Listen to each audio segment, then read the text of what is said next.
Hi friends, చాలా రుచిగా ఉండే ఆరోగ్యానికి ఎంతో మంచిదైన చుక్కకూర పప్పు ఎలా చేయాలో చూసేద్దాం. ముందుగా కుక్కర్ గిన్నెలో కందిపప్పును తీసుకుని శుభ్రంగా కడిగి 1-4 గ్లాసుల వాటర్ వేసుకుని 1 గంట సేపు నానబెట్టుకోవాలి.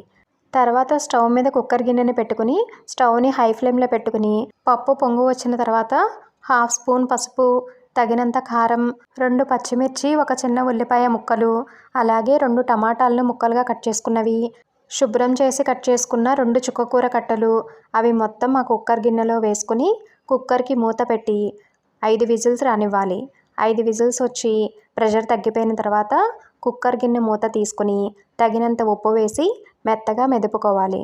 పప్పు అంతా మెత్తగా మెదిపి పక్కన పెట్టుకుని స్టవ్ మీద గిన్నె పెట్టి స్టవ్ని మీడియం టు లో ఫ్లేమ్లో అడ్జస్ట్ చేసుకుంటూ గిన్నెలో 4-5 టేబుల్ స్పూన్స్ ఆయిల్ వేసుకుని 1 స్పూన్ ఆవాలు, 1 స్పూన్ జీలకర్ర, 1 స్పూన్ మినపప్పు, దంచి పెట్టుకున్న వెల్లుల్లి రెబ్బలు కూడా వేసుకుని వేయించుకోవాలి.